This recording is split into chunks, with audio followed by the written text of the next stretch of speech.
Okay, we're live. Welcome everybody to this live stream debunking of the greatest atheist bomb drops, which are actually flops. Um, so I'm here with, how do you want me to refer to you? You can refer to me as like econotheist or atheist takes. I run both accounts, so here I am, excited to be here. All right, great. So, uh, Econotheist and I will be going through this very popular atheist video.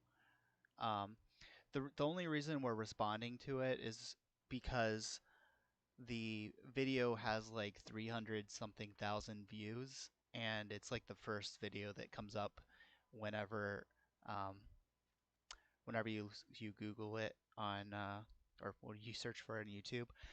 Otherwise, we probably wouldn't even bother because these takes are really bad, even for atheists, because um, we were actually talking about this earlier. Some atheists actually have better points, and this is not meant to represent all atheists, um, but it is a popular video, so we wanted to respond. All right, so Yeah. I'll go ahead and start the video if you're ready. Yep. Ready when you are.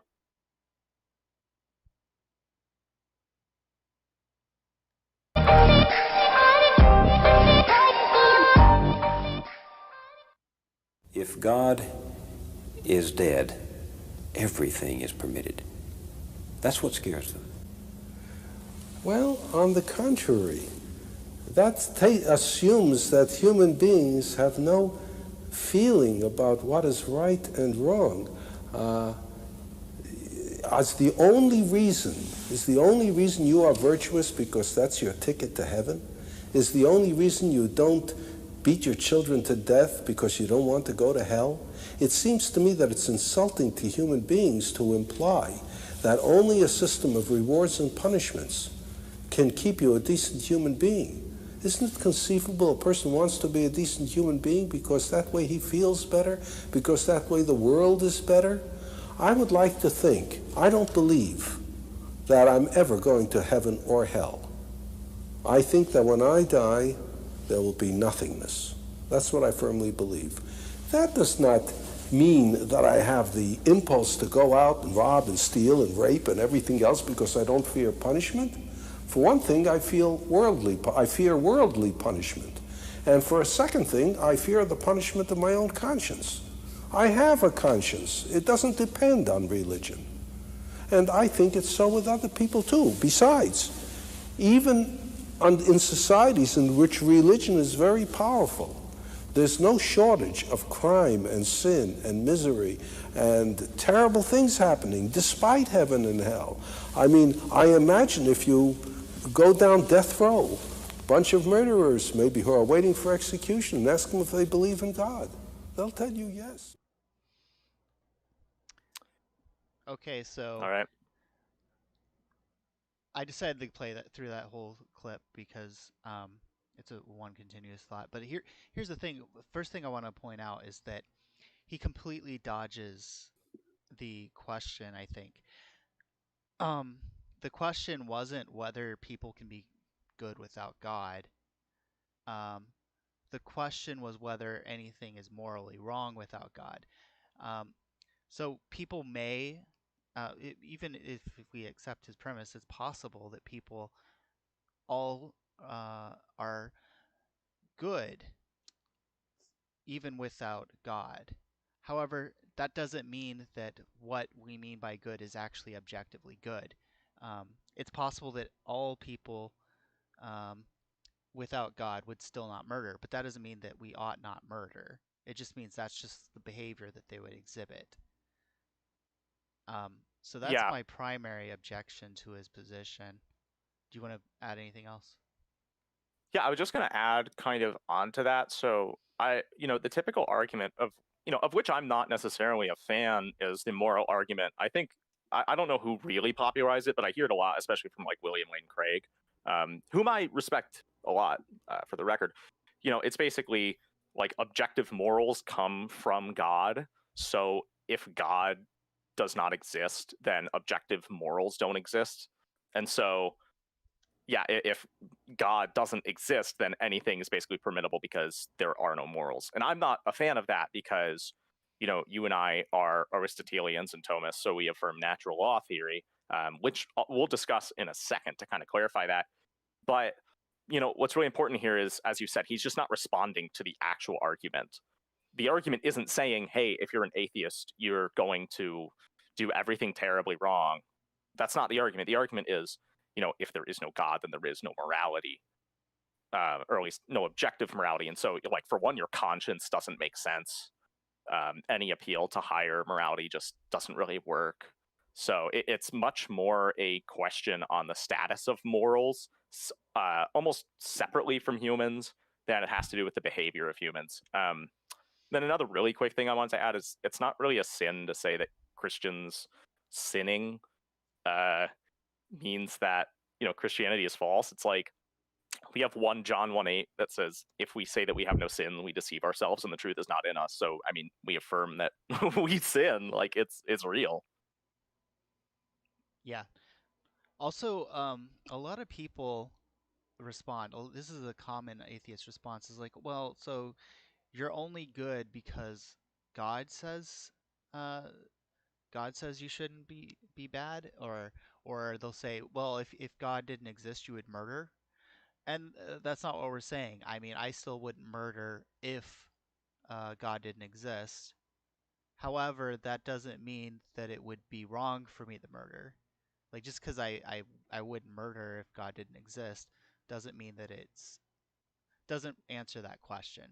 And also, I think it's more of a problem than they might think, because there are people out there who don't feel like murder is wrong and who would murder.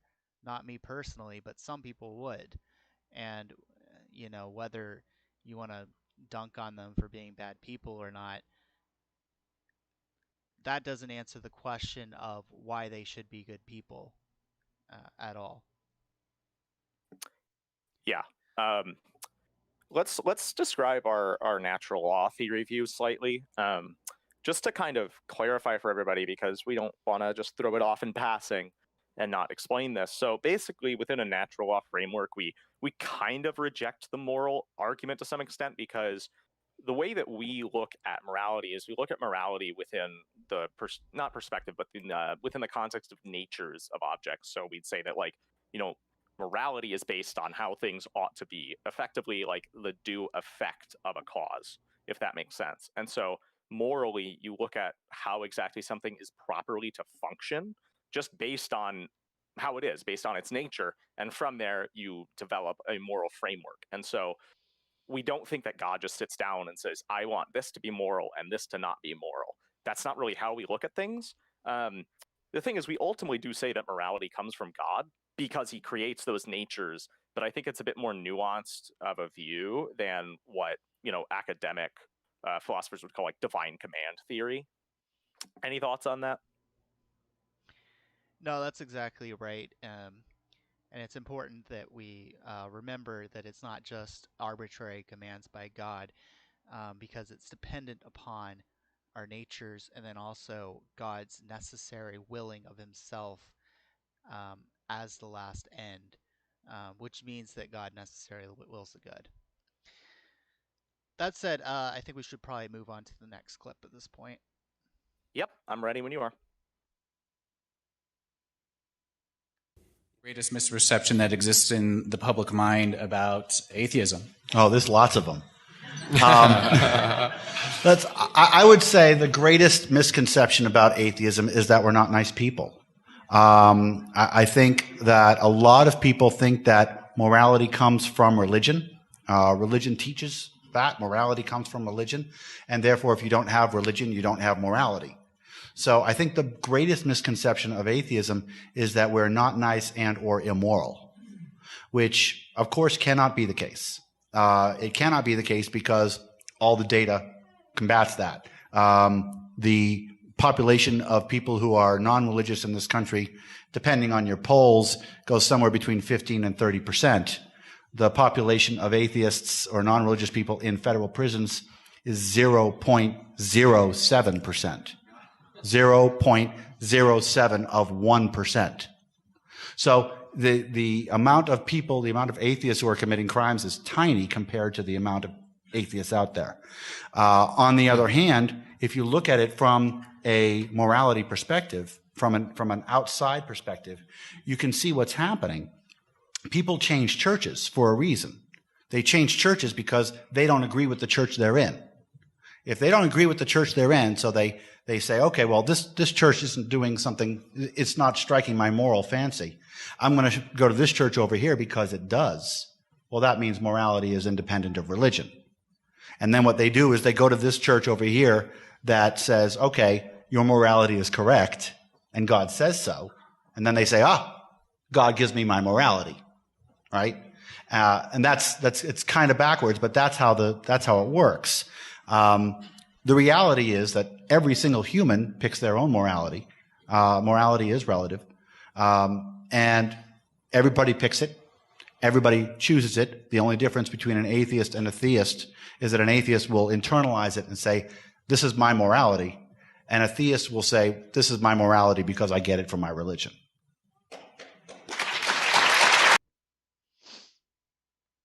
I just want to say something really quickly. I mean, he starts off by having some like objective measure of, oh, hey, here's how atheists are good, and then he ends it off with, but we all choose our own morality. Yeah, that's a good point. Yeah, that's very interesting because like, yeah, oh well, morality is just arbitrary, but also objectively, atheists are good people. But Yeah. also the whole thing with the prisons, like, that's not. I mean, sure, atheists are less likely. I don't know if those statistics are the best statistics. I've seen other statistics. Anyway, the just because you haven't gone to prison doesn't mean you're a nice person, though. Just because you're not an ex-convict doesn't mean uh, you're a good person. I've run into plenty of atheists that are assholes, and I have no reason to believe that they've been to prison. Um, Not only that, but atheists hold all kinds of immoral positions from a Christian perspective, at least. For example, if you look at this slide, for example, from a Christian perspective, abortion's wrong, but atheists believe that 87% of atheists believe that abortion is moral. So in that sense, they do accept murder if you think that abortion is murder. I'm just not that impressed by the fact that, oh, well, I'm going to avoid prison as an atheist. Yeah, sure, you're going to avoid prison, but but you're not going to avoid um, immoral things that don't send you to prison. You know what I mean? Yeah. What I was going to say is that, like, there just seems to be this, I don't really get it, this view among this style of atheist that the Christian says, hey, if you're an atheist, then automatically you're going to be doing like all these horrendous things. And the thing is, like, even within the harshest of Christian systems, anthropologically, like, really heavily Augustinian, or some others who would say that they're like Calvinist. From what I've seen, like, their confessions don't say like, hey, if you're an atheist, you're like constantly going to be doing just absolutely horrendous and evil acts. What they'll say is, your will has the capacity to be making decisions um, that are not, that are concerning like civil matters and social matters, whereas decisions about spiritual things and spiritual morality is going to be problematic. So it's just a bad straw man, I think.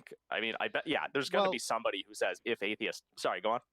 well, also, if you look at Romans in the Bible, it specifically says that that the Gentiles have the ability to follow the law despite not having the law, right? Yep.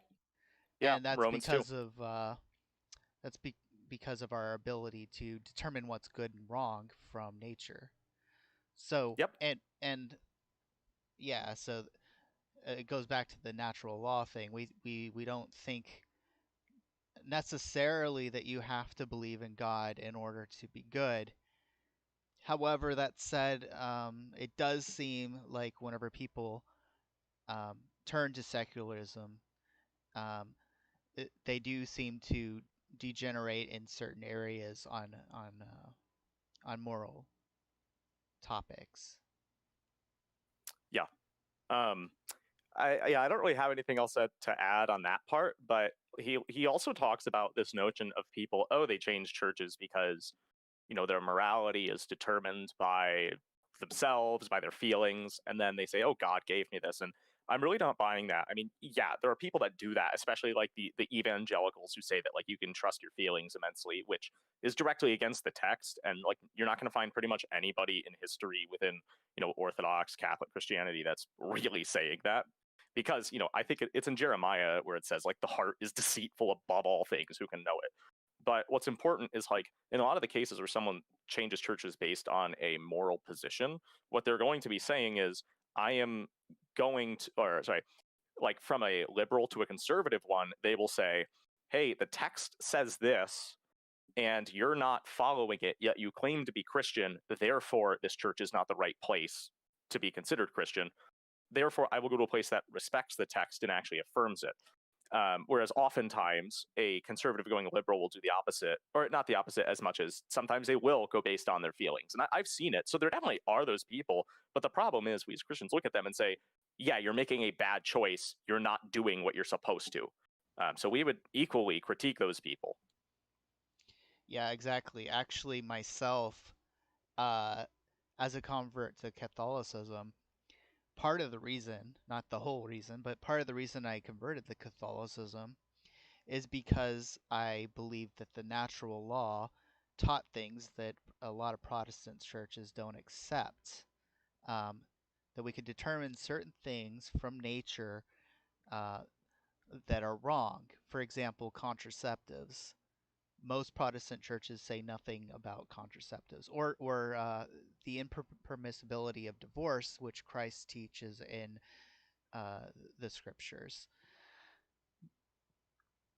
The reason I changed churches, or part of the reason, is not merely just because, well, I have these feelings that are independent of religion, but precisely because of my position on religion and how that affects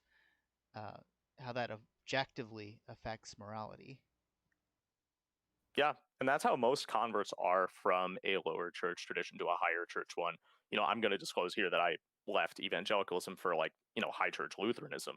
And so I went through a similar thing actually, because, we as Lutherans, broadly, from what I understand, like most of our authors and most of the academics will deny that contraception is a good thing. We will say that it is wrong. And so it's like, there are a lot of instances where, sure, a church may not absolutely say such a statement, but it should logically be entailed by those things. Point is, I'm agreeing with you that we are basing this on objective things. This isn't just our feelings. This is based on, this objective morality, which we see in the world and in the text. And we're saying the church that, we attended at the time was not following that right. And so we left for one that better follows the objective truth. Right. All right, let's move on. If I could ask you, if there was one thing you wanted people to remember that you could say about science, what would that be? That the universe is knowable, and what one need not appeal to mystical, magical forces to account for things. Even if a day arises where something unfolds in front of your eyes that you cannot explain, just because you cannot explain it does not mean it is being driven by mystical, magical forces. It just means it's being driven by laws of physics that we know and you have yet to learn, or that we have all yet to discover. But the universe is knowable, and that's an amazing thing. It's knowable by our feeble human brain that rose up out of the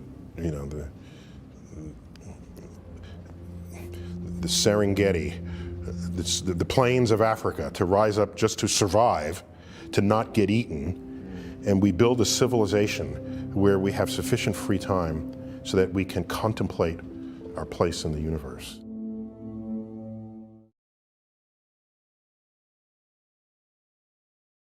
Okay, I have a quick thing to say, if that's all right. Yeah, Just like what Christian sits down and says, "Hey, the universe is just unintelligible." Like, who says that? But what's really important is what he's attacking. I believe, I think it's pretty obvious, is he's attacking people who use like God of the gaps. And for those who are unfamiliar, God of the gaps is basically like, hey, I don't understand how this part of the universe works, or we cannot currently explain it, therefore God must be doing that. And we, most theists are going to sit down and say, yeah, that's a stupid argument. We know that. That's not how theists, like academic theists, are going to work. Sure, you're going to find that theist on the street who says it, but if you're considering the actual arguments, that's not how it works. I mean, okay, look at arguments from like Avicenna, from Aquinas, from Scotus, from Augustine. Their arguments don't act like that whatsoever. Arguments from like causality, for example, from efficient causality, are, well, the universe works in this way. There's some condition that is in the universe causally that you have to go back to some beginning of the chain of that cause, and or that causal series, and the beginning of that chain has to fulfill certain conditions to operate like that. And hey, those conditions are precisely what we use to describe God, therefore God exists. It's not God of the gaps. It's saying this is how the universe works, and it can only work based on these conditions, and those conditions require God. yeah, exactly. Also, I wanted to point out that from a theistic perspective, when we explain certain things using God, we're not saying that we're explaining it and that explanation has no intelligibility. In fact, as St. Thomas Aquinas taught, God is the most intelligible thing possible. And the reason why that is the case is because intelligibility comes from the fact that things exist, that they're actual. And God himself is pure act. He is existence itself, and hence God is the most knowable. So, and furthermore, the only reason the reason that theists believe that the world is intelligible is precisely because it comes from God, because it participates in God's essence, which is intelligibility itself, in a sense. If you're an atheist, why would you believe that the universe has to be intelligible at all? Like, um, you know, basically things exist ultimately for no reason. Why couldn't something exist that we can't understand? Our minds just evolved, right? To understand what the plains of, on the plains of Africa, how to hunt and how to build tools and stuff. Why would you think that we would be able to understand everything if we are um, merely the results of evolution without any sort of divine end? Um, so yeah, I think Yeah, that you could actually make a pretty good argument that this position is better suited as a contradiction to atheism than theism. yeah, I was actually going to say, I mean, I could be wrong on the intelligibility of brute facts, but aren't brute facts generally less intelligible than saying there is an explanation for this? It's just saying, oh, this is because it is. And a lot of atheists are going to be the ones that are actually supporting brute facts. Correct me if Right. I'm wrong on that, but that's just an immediate thought. No, I think that's exactly right. I think that brute facts are unintelligible precisely because they circumvent um, the linking back of explanations back to existence itself.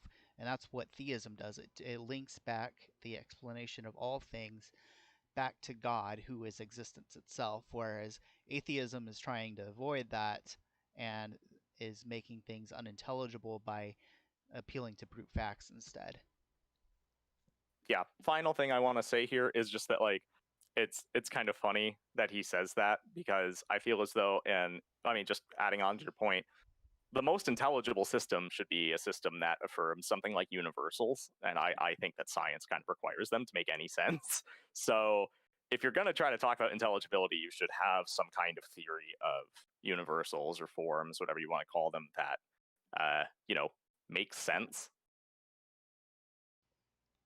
Yeah, right. And a lot of new atheists will deny that the universals exist and accept nominalism. So, yeah. All right, I think we're good on that. The third, is a little more pragmatic. Religion is our first, that's why I'm so fascinated with it, it's our first version of the truth. It's our first attempt as a species. It's what we tried when we didn't know anything. We didn't know we lived on a spherical planet. We didn't know that our planet revolved around the sun. We didn't know that there were microorganisms that explained disease. We thought diseases came from curses or witches or ill-wishing or devils or dust devils. We didn't know anything from the childish, terrified, ignorant origins of our animal primate species. We come to religion. It's also our first attempt at philosophy, our first attempt at morality, our first attempt at healthcare, actually, but because it was our first, it is our worst. We now have better explanations for all these dreads, and we have cleared up all of these mysteries, yet we still dwell. And in some countries, in some societies, not just dwell, but live under a totalitarian regime that forbids us to think about the progress that has been made, or denies us the knowledge that these advances have in fact occurred. So it has become, where once it probably was an aid to our survival, a really great peril to our continued ability to live as a civilized species.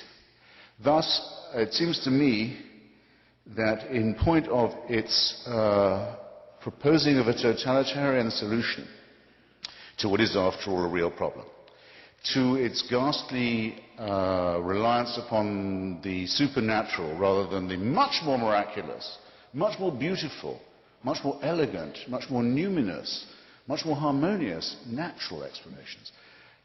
Think how much lovelier Einstein and Darwin are. Think how much more elegant and persuasive they are than the idea of the burning bush, or the demand that without circumcision there can be no redemption.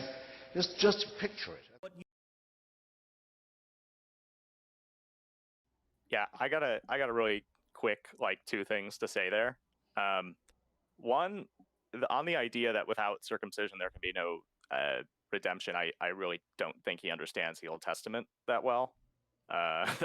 You kind of got to read Romans to get what's going on there. But at the same time, his beauty argument is really, it's not really an argument to me, and B, I just don't really buy it. I don't think that viewing the universe in this mechanistic worldview is any more beautiful than saying, or I would say that it's less beautiful than saying, hey, God united himself to the best representation of the universe in a perfect unity and then saved everybody that, basically needs it, had that capacity at least. So I don't find his beauty argument solid whatsoever, but there's way more to critique here. Do you have any thoughts? Well, also, theism isn't in contradiction with the explanations of physics for how things operate at all. All that theism does is it provides an explanation for why things exist, not for the physical or even evolution, right? Evolution is totally compatible with theism. It's incompatible with creationism, but not theism. Also, so the main theme here is Hitchens seems to think that theism is just like an alternative explanation. So I kind of address that. It's not just an alternative explanation for scientific things that we observe. He seems to think like the common misunderstanding that, oh well, the reason we believe in God is because we saw lightning, and then we said, oh well, it must be Thor that caused it. I don't even think the Greeks thought that. Um, the reason we believe in God has to do, as we said earlier, with philosophical arguments that entail that God exists, not uh, seeing gaps in the science and saying, well, no science could never explain this, therefore God. So that's what I Hmm. have to say on that. Yeah, I was just gonna say that, kind of adding on to that. I mean, I don't know if this is fully entailed by it, but if he's gonna say that, oh, like we, we thought that theism was the case, and then science came around, and everybody after that was, all the intelligent people, those who knew what they were talking about, weren't theists. I mean, it takes like a really quick Google search to see some like the smartest people alive today are theists, including scientists like Wolfgang Smith, John Polkinghorne, Francis Collins, sorry. And then of course you include people like Leibniz in there, but I just really think that's a really silly view that reduces both theism and atheism down to something that they just aren't. Well, also, if you look into universities, universities have these departments called where they study the philosophy of religion, and inside of those departments, statistics have shown that most of them are theists. So, if you're going to take a look at what the experts believed over time, actually, um, while there is a decline in theism beliefs in fields that are not relevant to theism, like biology and physics, inside the field where they actually study whether theism is true, most experts still believe in God. And there's also advances in understanding the proofs for the existence of God and the nature of God and such.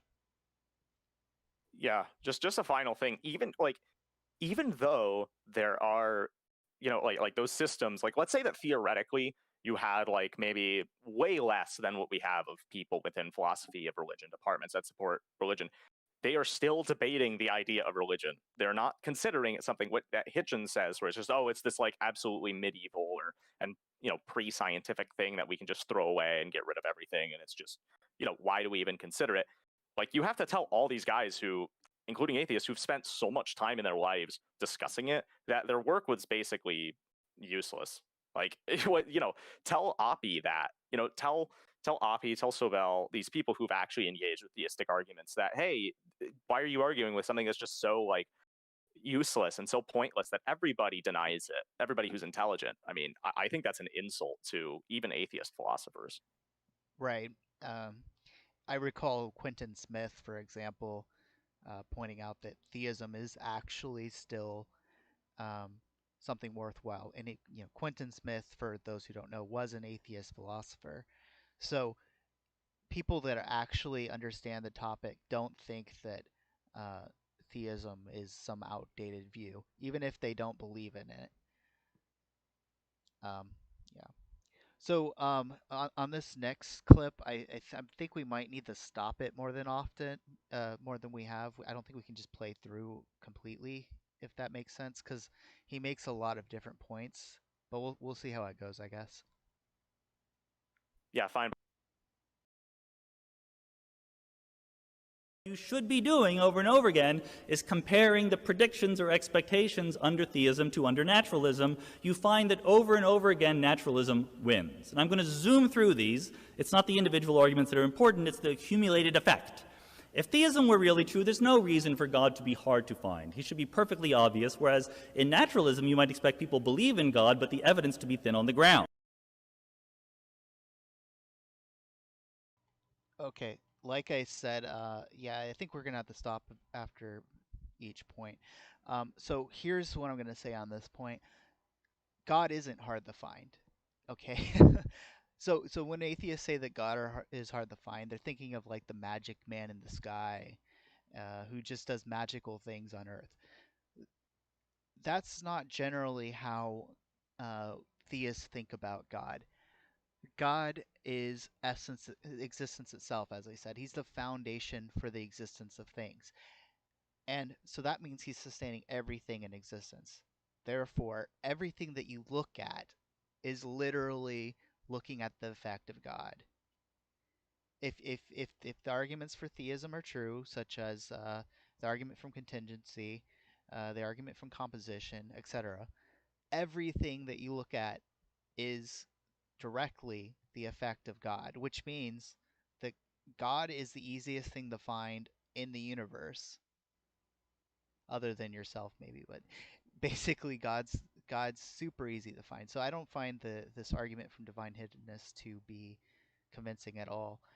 What do you have anything to add to that? Yeah, I mean, I can't pretend to be an absolute expert on divine hiddenness, but one thing I was going to say is I actually think it's a really good thing for us to kind of need to find God through thought, because that's kind of using our specific difference to its end. Humans are rational, and so using our rationality to reach God is actually a beautiful thing to me. I was also going to add though, like, okay, Jesus Christ comes around, like literally God incarnate. I mean, and we have a bunch of writings on him. I feel like that's pretty solid evidence. And then also, if we were to really have like, if atheists, I personally think that it's actually pretty merciful that God doesn't show himself absolutely right now, because given the weight of our sin, I think we would all just be absolutely destroyed. We don't deserve to see God, and we don't want to until we're purified. Whatever theology you uphold, whenever you are perfect and like sinless in whatever capacity, where you can see God, that's when you want to, not when you're actually covered in sin.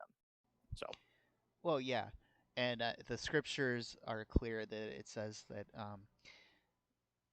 God wants those who are seeking Him, and of course you can't, or well, you can seek God, but there's something different about being seeking God through your rational faculties, instead of it just being given to you. It builds up merit, and merit's a good thing. So that's ultimately why God uh, doesn't reveal himself in a way that everybody can see him, because he wants people to merit that. And yeah, so I think we can continue.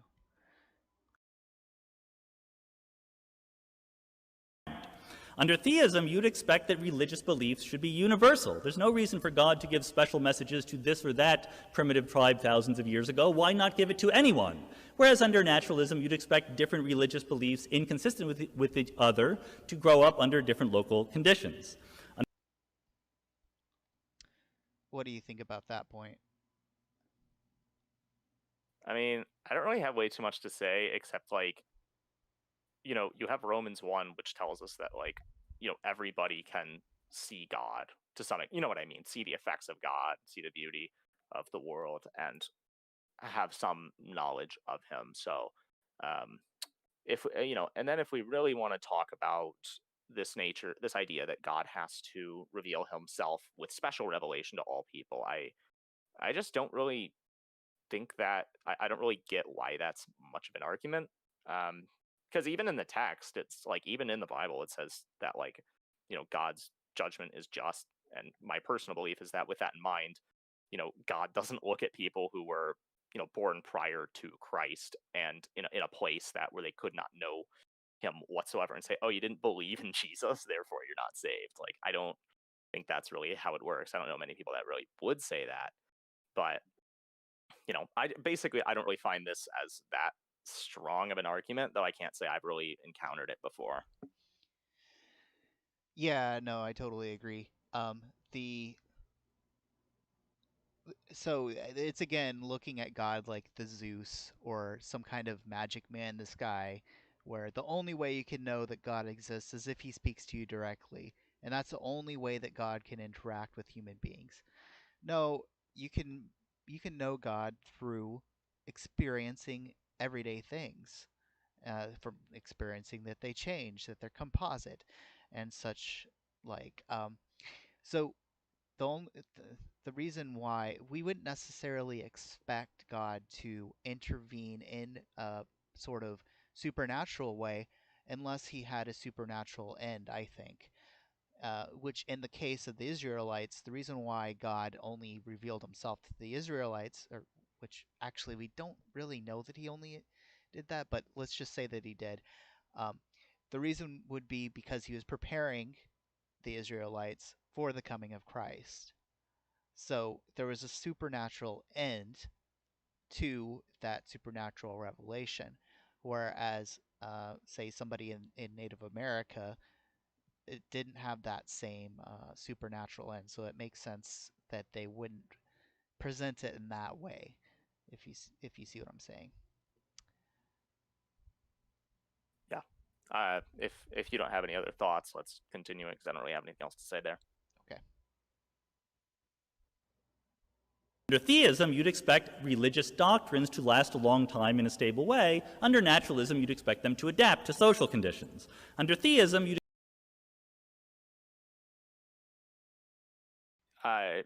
What?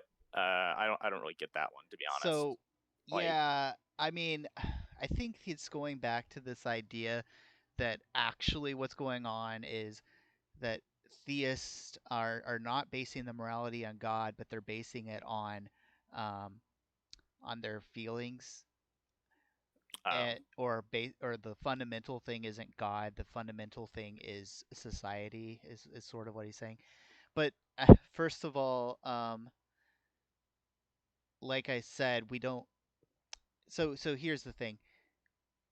Sure, I would say sure some churches do that, and there's churches that today promote LGBT and stuff like that. But then again, there's churches like the Catholic Church, which doesn't do that. And so what you could say is, well, so those other churches are false. We're There are churches out there that don't just change based on how society changes, and stick to the natural law position. And yeah, yeah. Yeah, I mean, there are churches that do that. I'm not going to deny that by any means. Frankly, I live by some, and what I do is I look at them and say, yeah, you're doing this entirely wrong. So, like, I don't really find it as much of an argument. I guess what he would say in response, though, is that the Old Testament had different moral laws than we would today, which I think that that's a very complicated issue, because part of it is just that some of those laws were ceremonial laws, which were intended to be foreshadowing the coming of Christ. So they weren't necessarily moral laws. Also, some of the laws, like, for example, the law on divorce, Christ said that he only allowed that, that God only allowed that, or Moses specifically, only allowed that because of the hardness of people's hearts. He didn't say it wasn't the ideal moral law that nobody should divorce, that Christ instituted, which was actually the ideal the whole time along. So, yeah, it's a very complicated issue, but I think that if you actually look into it, it's not like the moral law has changed since the Bible. Or, sorry, since the Old Testament. Yeah, I don't really think it's changed in that sense. And yeah, with respect to the ceremonial law, moral law distinction, it's a very important distinction I think a lot of atheists make. Like, what's the example, like the mixed fabrics thing or whatever? Like, I don't really find that strong at all. I think the typical response, besides just its ceremonial as to why that was going on, is it's like, oh, I believe it was that mixed fabrics were specifically what the priests wore, and so it was a measure of distinction, and so it's not a moral thing. Like, it's just a bunch of stuff like that. So the argument isn't really solid, and Christ himself says, yeah, I've come to fulfill the law, and he does that so we don't need to. It's kind of part of the point of Christ in the first place. All right, next point. Expect the moral teachings of religion to be transcendent, progressive, sexism is wrong, slavery is wrong. Under naturalism, you'd expect that they reflect, once again, local mores, sometimes good rules, sometimes not so good. So I think this is de facto assuming that his view of well, it's doing two things. First of all, it's assuming that secular morality is good, which a lot of Christians are not going to accept. Like, so he's Hmm. assuming that, well, since Christians didn't accept homosexuals, um, and we know homosexuality is good, therefore, uh, it's just sometimes good, sometimes bad. Um, yeah, but Christians generally still don't believe homosexuality is good. So Hmm. yeah, you're kind of assuming secularism is true there. Yeah. Also, it's probably based on misunderstandings of the Old Testament, like we were talking about earlier. Yeah, I think that argument, if we are just going to relegate it purely to the moral aspect, it kind of comes down to, if God real, why does he disagree with me? Like, you know. Yeah, exactly. All right, I think we're good on that. Yep. You'd expect the sacred texts under theism to give us interesting information. Tell us about the germ theory of disease. Tell us to wash our hands before we have dinner. Under naturalism, you'd expect that sacred text to be a mishmash, some really good parts, some poetic parts, and some boring parts and mythological parts. Why? So, yeah, exactly. What? Yeah, Okay. I mean, so like, why, first of all, and then second of all, like, even if God did say, like, oh, well, here's the germ theory of disease, people probably wouldn't be able to understand it at that time, right? And Yeah. also, kind of funny he mentioned washing your hands before you eat, because that was actually one of the ceremonial laws in the Yep. Testament. So, Yeah. Yeah, yeah. If God's real, why hasn't he told me how to make a transporter from Star Trek? You know, like, that's kind of what it comes down to. And I just don't really see a reason as to why God should sit down and write down every single interesting thing scientifically in the text. Because one, the text is concerned about, I'd say, more important things than that. I mean, the salvation of humanity is a bit more important than germ theory. Um, yeah. right, is missing the intention. Also, the second part where he talks about the mishmashing of different things. Okay, so here's the thing. God, first of all, God didn't directly write the Bible. Um, he had people write it. So it's not surprising that the way that people wrote made its way into there. Like, there's some human influence inside of the writings. I don't, I don't see what's wrong with that. And frankly, I find it kind of beautiful that there's kind of different parts of the Bible, that there's poetry and that there's history and all different kinds of things. So Yeah. I mean, we like I do think that it's a problem within Christianity where a lot of people will look at it and say some guy, like, the authors were just sitting there and they just, like, downloaded information from God and wrote a bunch of stuff out, but had no idea what they were doing, and then, woke up and said, "Oh, I wonder what I wrote." No, I mean, the best example we have, it's like 2 Corinthians 12, I think it is, where Paul goes up to heaven, and also just the entire book of Revelation, where it's like they have visions and then they write the stuff down, and so there's definitely human influence there. And yeah, like, just as you said before, why would God write out, like, half those scientific inventions if the people couldn't understand them, like, whatsoever?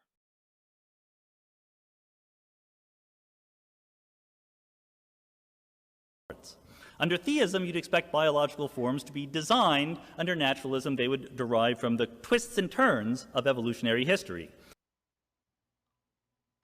So yeah, this is a big thing for me because I actually used to be a young Earth creationist, um, but so I don't really see any reason to believe this is the case. I mean, so maybe maybe if you had a literal interpretation of the Bible, you would interpret that. You would believe that was the case. And a lot of Christians did think that. But there were also a lot of Christians who thought that the Genesis account specifically was allegorical.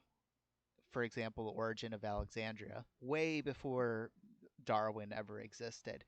And so I don't think that you can predict the way that God would create simply from who God is, because the only thing that you can really predict from who God is that God would sustain things in existence, not that God would create things in 7 days or whatever, right? Do you have Yeah. anything? I mean, I was just gonna add, I mean, the thing is, I think so many of the arguments we see, not even just in these videos, just everywhere, they entirely ignore the concept of secondary or instrumental causality. Like, okay, God, yeah, there seems to be this dichotomy he's making between like absolute, immediate, direct creation and evolution, or even just if you want to talk like from that moderate view, what is it, like old Earth creationism or whatever? It's like, okay, why can't God use these things to create? Like, does God actually have to do every single thing as though it's this huge miracle? Why does he have to do that? It just seems to be this unspoken assumption among them that I don't buy. Right. And also, um, why would a naturalist predict evolution? So, like, if you were a naturalist before the discovery of evolution, um, why would you believe that they would just be like, oh well, it's definitely going to be this mechanism where DNA is mutated and creatures change over time due to natural selection? They didn't know anything about that, so they probably would believe something like or is just as likely to believe that, well, it just popped into existence from nothing at a certain time, or as many people believed, that the universe was eternal and that creatures just always existed how they did, which was Aristotle's position. So, uh, yeah, I don't see any reason to believe that naturalism would predict that. Maybe, I mean, Christians didn't predict it either, but who would, you know? Yeah, I agree. I don't have anything else to say here. Under theism, minds should be independent of bodies. Under naturalism, your personality should change if you're injured, tired, or you haven't had your cup of coffee yet. Okay, this is just a critique of Cartesian dualism, basically. Yeah. Which, yeah, pretty much. yeah, so just for those who don't know, Thomists don't believe in Cartesian dualism, where there's this strict division between matter um, and the intellect. Um, we think that things are made of matter and form, um, and what the soul is the form of the body, as they say. So the fact that so they work together basically. So the fact that certain things in um, the material universe can affect your intellect isn't surprising at all for a Thomist. Yeah, it's not. And I mean, yeah, you can make critiques of, like, I'm not going to say that I'm an expert on substance dualism. I'm really not, but I have heard some people that apparently some like modern guys have been doing really solid work on how material things could affect the immaterial substance. But again, you and I kind of reject that. So, or reject Cartesian dualism and that broadly, and not even just Thomist. We're talking like Aristotelians, Scotists, just most scholastics in general. Yeah, also I don't see why, if theism is true, you would predict that this particular idea of the soul would be true. I mean, it seems like he's not critiquing theism, he's critiquing a particular kind of theism. Like, even in citing the Bible, he's not critiquing theism itself. He's critiquing a particular kind of theism which is related to Christianity, which is Yeah, I interesting. mean, yeah, like, oh, sorry, I just oh yeah, here we are. Like, also, I mean, I could be wrong, but isn't John Searle, isn't he a naturalist, but he's like an emergentist? Like, he's not this materialist, right? Like, I don't know much about him. even on, okay, yeah, I'm comments if you want to correct us. I mean, feel free to, but I from what I'm aware, John Searle is a naturalist who is definitely not like a materialist. So, um, sure, most naturalists are going to be following more along the lines of not necessarily eliminative materialism, but a rejection of like a mind-body dualism. But some are going to have them in some way. So I don't really think this point stands either on its predictions of theism or naturalism. Yep.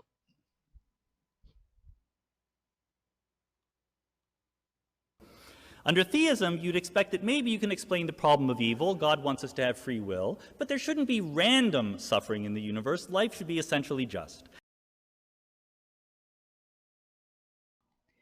Yeah, so I recently put out a video on animal suffering if anybody wants to watch it in response to Cosmic Skeptic.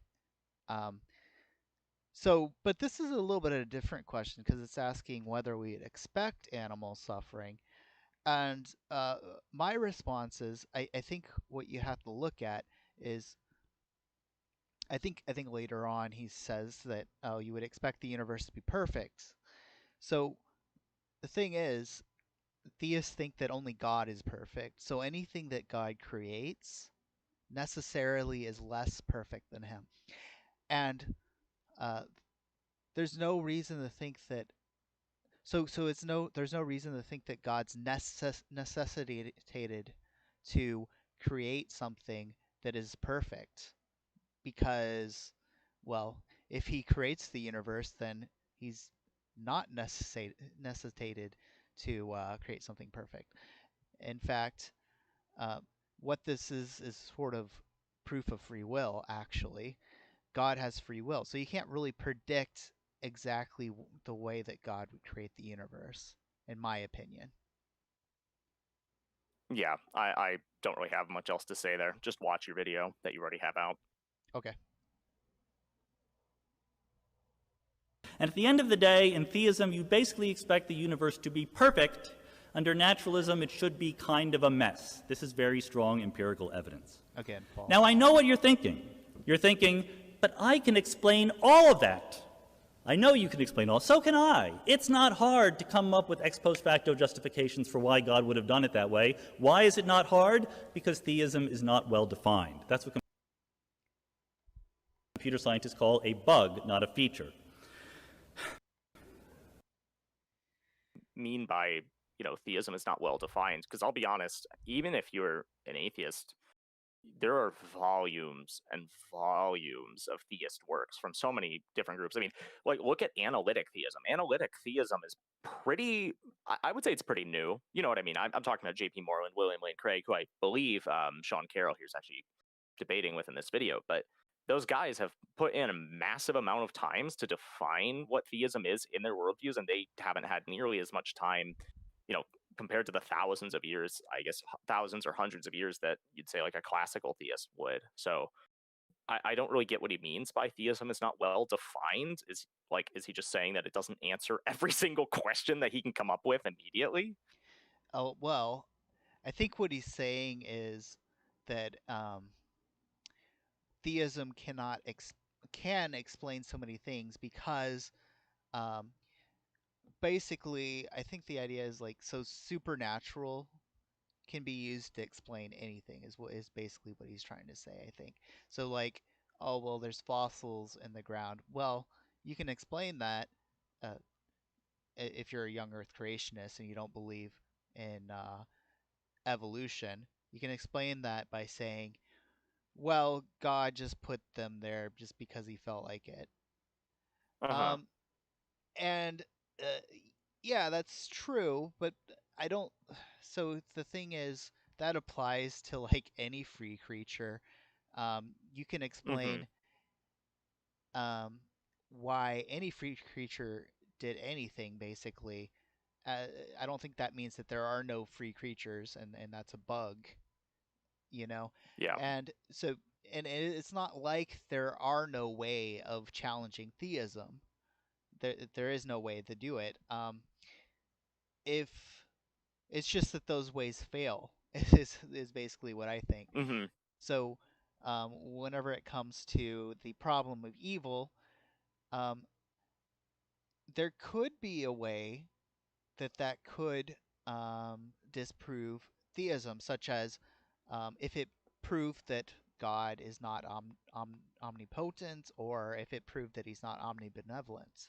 It just so happens that it doesn't prove that. Um, so I don't think the problem is that God's not well defined. I think the problem is just that uh, Sean Carroll here has not found a way to contradict the claims of theism, and that's on him.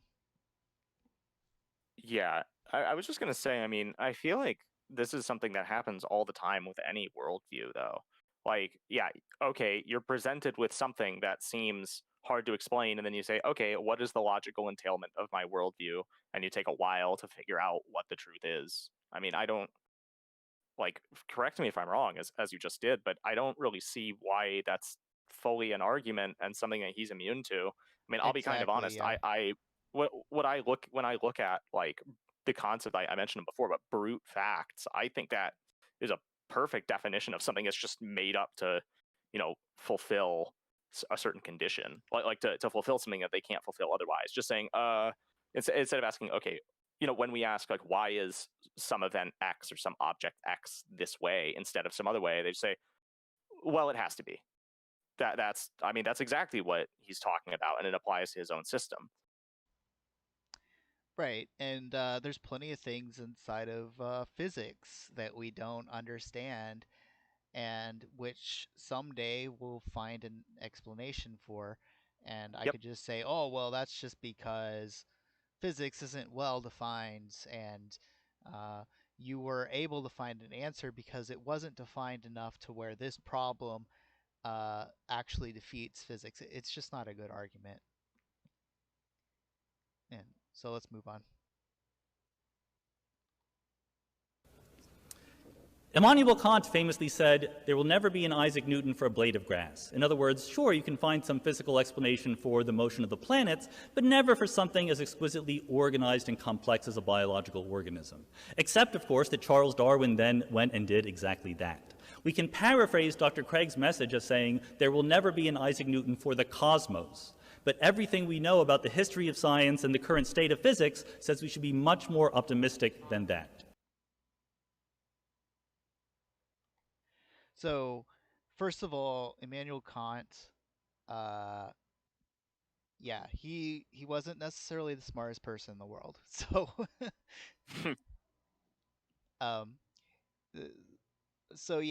don't think appealing to Immanuel Kant is a great way to go. Also, so I don't think that it doesn't apply to William Lane Craig's position per se, because he's not saying that there'll never be. Well, first of all, the Kalam cosmological argument doesn't really even argue that the universe is caused by God. Technically, it just argues that it has a cause. That's it. But of course, he goes further to argue that God is the cause. And he doesn't do that by saying, well, physics will never find an explanation. He does that by appealing to philosophical arguments, which, by the way, I personally disagree with his arguments. I'm not an analytic philosopher. I don't believe that. I don't believe a lot of what he says, but a lot of atheists don't give him enough credit, in my opinion. Yeah, I don't want to spend too much time just on Craig, but I think a lot of the people that are critiquing him don't really know where he's coming from and don't actually look at his system fully. I'm not really in his philosophical school whatsoever, but I highly respect his work and recommend tons of his stuff, even if you disagree with it. I mean, his work on time is pretty intriguing, even if you disagree with it. So. Yep.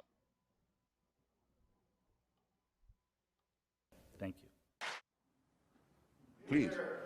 If there is no God, why do you spend your whole life trying to convince people that there isn't? Why don't you just stay home? Can you repeat that? Was the question? The question is, if there is no God, why spend your life and career trying to refute that? Why not just leave it alone and stay home? Fair enough. Well, it isn't my whole career, for one thing. It's become a major preoccupation of my life, though, in the last 8 or 9 years, especially since September 11th, 2001, to try and help generate an opposition to theocracy and its depredations internationally. That is now probably my main political preoccupation, to help people in Afghanistan, in Somalia, in Iraq, in Lebanon, in Israel, resist those who sincerely want to encompass the destruction of civilization and sincerely believe they have God on their side in wanting to do so. Maybe I will take a few minutes just to say something that I find repulsive about especially monotheistic, messianic religion. With a large part of itself, it quite clearly wants us all to die. It wants this world to come to an end. You can tell the yearning for things to be over whenever you read any of its real texts or listen to any of its real, authentic spokesmen, not the sort of the pathetic apologists who sometimes masquerade for it. Those who talk, there was a famous spokesman for this in Virginia until recently, about the rapture, say that those of us who have chosen rightly will be gathered to the arms of Jesus, leaving all of the rest of you behind. If we're in a car, it's your lookout. That car won't have a driver anymore. If we're a pilot, that's your lookout. That plane will crash. We will be with Jesus, and the rest of you can go straight to hell. The eschatological element that is inseparable from Christianity. If you don't believe that there is to be an apocalypse, there is going to be an end, a separation of the sheep and the goats, a condemnation, a final one, then you're not really a believer. And the contempt for the things of this world shows through all of them. It's well put in an old rhyme from an English exclusive brethren sect. It says that we are the pure and chosen few, and all the rest are damned. There's room enough in hell for you. We don't want heaven crammed. You can tell it when you see the extreme Muslims talk. They cannot wait. They cannot wait for death and destruction to overtake and overwhelm the world. They can't wait for what I would call, without ambiguity, a final solution. When you look at the Israeli settlers, paid for often by American tax dollars, deciding that if they can steal enough land from other people and get all the Jews into the promised land and all the non-Jews out of it, then finally the Jewish people will be worthy of the return of the Messiah. And there are Christians in this country who consider it their job to help this happen so that Armageddon can occur, so that the painful business of living as humans and studying civilization and trying to acquire learning and knowledge and health and medicine and to push back can all be scrapped, and the cult of death can take over. That, to me, is a hideous thing in eschatological terms, in end times terms, on its own. A hateful idea, a hateful practice, and a hateful theory, but very much to be opposed in our daily lives, where there are people who sincerely mean it, who want to ruin the good relations that could exist between different peoples, nations, races, countries, tribes, ethnicities, who openly say they love death more than we love life, and who are betting that with God on their side, they're right about that. So when I say, as the subtitle of my book, that I think religion poisons everything, I'm not just doing what publishers like and coming up with a provocative subtitle. I mean to say it infects us in our most basic integrity. It says we can't be moral without Big Brother, without a totalitarian permission. It means we can't be good to one another. It means we can't think without this. We must be afraid. We must also be forced to love someone who we fear. The essence of sadomasochism. The essence of abjection. The essence of the master-slave relationship. And that knows that death is coming and can't wait to bring it on. I say this is evil. And though I do some nights stay home, I enjoy more the nights when I go out and fight against this ultimate wickedness and ultimate stupidity. Thank you. I don't really have way too much to say because number one, I don't believe in. I mean, I'm not Muslim, obviously, and then I don't believe in the rapture. I used to, but I don't now. And even if you talk to people who believe in the rapture, like people who actually are academic about it, not like your boomers who don't really know what they're talking about theologically, they don't say, "Oh, we just go up to heaven and nothing happens." It's we go up to heaven and escape something that happens on earth and then come back and are alive. Like there's a reason that the Christian eschatology is about the resurrection and living.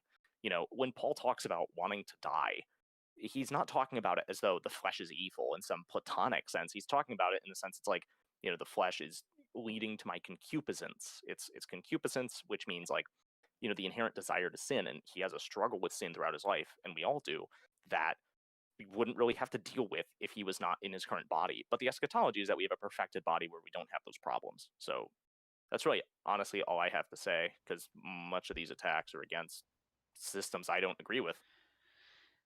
Yeah, I have a little more to say too. So theism, actually, it's the reason why some some theists have said that I would like to die. For example, Saint Ignatius of Alexandria, um, is because we're looking forward to a new life. It's not because we hate nature, right? Or we hate the things of the world. It's because we're looking forward to life with God in a more full life. Yeah. And actually, if you think about it, love of God is love of creatures, because on a Thomistic view, creatures participate in God's existence. In fact, this is why God willed them, because they participate in God's existence and in some way reflect what God is, and therefore good. So we actually affirm everything that's good, and it's not just based on on feelings for us. For us, we don't just like nature just because, oh well, it makes us feel good, which would imply that some atheist who doesn't feel that way would hate nature, right? Or like, for example, antinatalists who think that human beings shouldn't exist anymore. For theists, that's a really bad position, because they're created in the image and likeness of God. So therefore, we should love all human beings. Atheism doesn't have that same thing, that same kind of logic to it. It's just if you feel good whenever you look at humans, then they're good. If you don't, then they're not good. Furthermore, I think I think his view. Actually, I lost my train of thought, but I just think that his view of Christianity as hating the world is false. We just hate the bad things in the world, and we're looking forward to the good things in the world, or inside the next life. Yeah, I agree. All right, so next clip. I think this is the last clip. We'll see. Yeah, I believe this is the last one. Okay.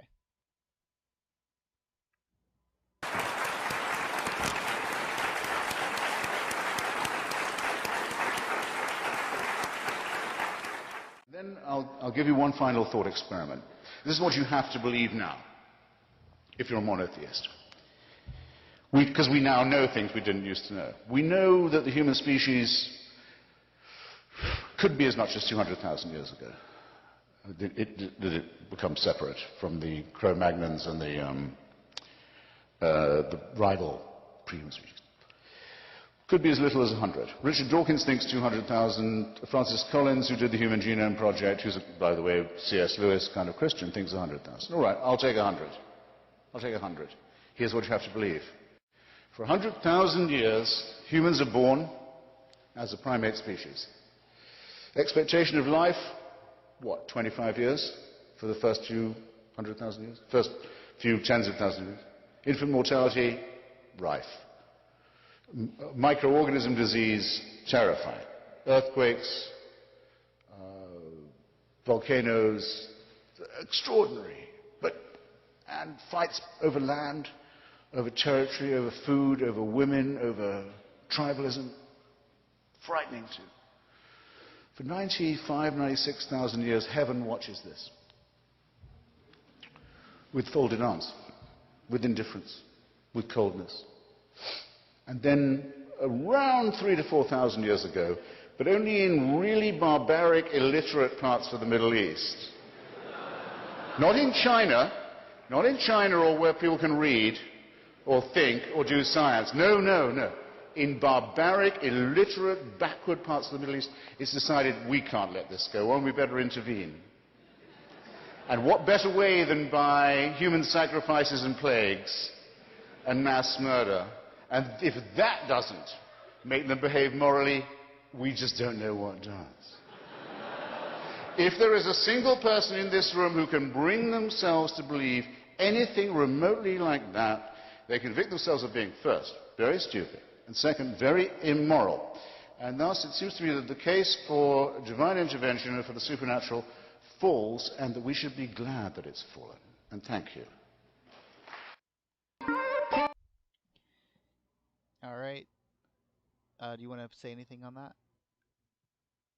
I mean, nothing way too immediately. I was just going to say, I think I've seen this is just another degree of inconsistency where I think I've seen stuff from Hitchens that says that morality is also, relative. And so, attacking us for being immoral is pretty inconsistent with his own position. But someone correct me if I'm wrong on that. That's just kind of an immediate thought, but what do you think? So the thing is, so Hitchens is, sorry, I lost my total train of thought. How about you summarize what you think his main point was? Yeah, so I think his main point was effectively that there's a lot of evil in the world, and that with evil in the world as it is, we wouldn't expect God to do so because there are natural disasters, diseases, and all this stuff that even assuming it's just starting from human times. From human times for, he says, 96,000 years at a pretty conservative estimate, that God just sat there and waited while all these tragedies were occurring. And then, a few, like 4,000 years ago, he'd said, I'll go to this barbaric backwards tribe and then I'll save people with mass murder and plagues and infant sacrifice. That's basically what he was saying. Right. So it's kind of a mixture between the problem of evil and also asking why did God not come earlier. So I think that there's a couple things there. First of all, the problem of evil. That's a big topic, but no theist is going to say, well, God would never cause any evil or allow any evil to exist. So this whole idea of the problem of evil to me is, well, unless it's more philosophically defined than he does it's just not a good argument. The thing as far as why did God come later on? Why didn't God send Christ? Well, first of all, he did mention that he thinks that Christ came to make people good people. Now, I don't think that's really right. I mean, I don't think that God came just to make us good people. The reason why he came, um, that's part of the reason. Part of the reason was to correct some moral misunderstandings that the Jews had specifically, but it was more to show that God loves us, first of all, and secondly, that there's going to be a resurrection um, in the future. So I don't think he was really right on that, on the purpose. And secondly, one reason you could give for why God came at that time rather than at another time is because at that time we just started having the kind of literacy that would allow people to write it down. If he came 100,000 years ago, nobody today would know about it because they didn't have any kind of way of writing it down. Um, and also, another argument I've heard is the Romans just instituted this ability for people to travel through the world um, with their roads. Whereas 100,000 years ago, if God revealed himself in one particular area, it would be very difficult to spread that to the rest of the world. So that's another reason why he might have done it then. And then of course, um, it's possible that there are reasons that we just don't know about that God chose that time. Could just be arbitrary. Who knows? Um, but yeah, I don't think this is a great argument against theism. That, oh well, why did God come at this time, or why did God allow evil? I mean, God still allows evil today, so yeah, I don't get it. Yeah, I was going to add another argument. I believe Athanasius of Alexandria and Gregory of Nyssa both say this. I could be wrong on Athanasius, but I do recall Gregory saying that, like, one of the reasons Christ came when he did was because that was a point where you had so many different kinds of sins that it really allowed people to, it prepared people to understand just how much they needed him in the first place. So that's another argument. But yeah, I just agree with about everything you're saying. I don't really find this to be a solid argument. And that's the thing with Hitchens is he says things like very emotionally charged. But I think personally, if you actually like write a lot of this stuff down as, an actual like philosophical argument, it doesn't have quite the same power as when you hear him. Well, yeah, half of it's his British accent.